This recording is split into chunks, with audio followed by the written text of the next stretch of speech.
Yes, the next question I have is, how would you describe the relationship between performer and audience in a live setting? So, for instance, you've acted as a performing artist, as a drummer in May for many years, performing concerts in front of many people on various continents, even, and also your work as a creative artist and presenting something such as light, and being able to see the interaction between the performance or the performers and the audience.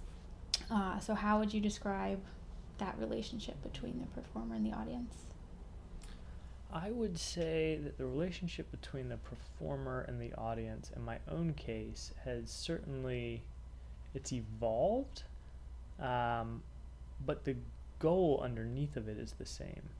So, for example, like there was a really strange moment when we were performing in the Tower of David and looking out, and our whole audience was somewhere else. Like they were all there with us in the physical space, but they were all looking through their phones into this world of light and color.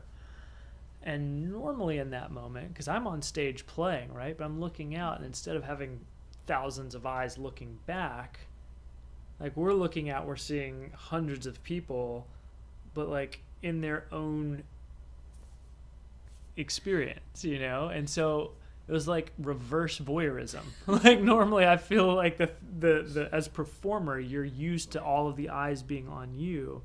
There was this really cool moment where our eyes were on everyone else, and just kind of seeing all of these humans lost in this experience of joy was so cool.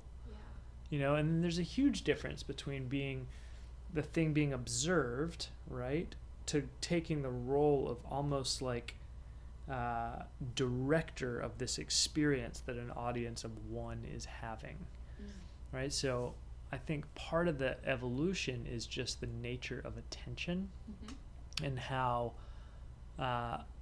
moving from an attention of many to one as performer and audience to performer creating experience for audience of one, where it's not about me doing something with excellence as a performer in a traditional way. It's a much more relational kind of exchange, right? And so now I'm, in a sense, directing a moment for this one person. And that creates an intimacy that's really magical. And they have to trust that as they go into this world, they have no idea what they're about to experience, right? And so you see some people kind of like tense coming into it, and just make sure to make it a point to really say, hey, this is gentle. This is something you want to take a deep breath in and like sink into, and just let this wash over you. So just kind of creating that space where people feel safe coming into it, and feel like they're cared for in that moment, I think is really important. Yeah. How would you describe that in terms of the difference between a scenario like that and in previous years, when you have collectively, as the band, been the central, like the focal point where you do have all the eyes on you? You talk a little bit about the intimacy that is also experienced in that setting and how it could be different. Yeah, I would say that I don't know that one is better or more worse than the other. It's just a different kind of dynamic, and there is there's a joy that I get in being able to eliminate someone's distractions in an immersive experience, right? So if you're at a concert, there's a unique energy in being able to bring a whole room of people into one, like collective moment of singing along, or, that idea of like the larger human collective having a shared experience is really powerful. So this isn't meant to replace that. And I really like being able to kind of have both sides of that as tools in the toolbox to play with, because they do create different experiences. One is that experience of being, you know, a part of this larger human community, sharing this moment. The other is a very intimate thing of also being a part of this larger human community when you read these responses from other people and see yours in that, right? Mm-hmm.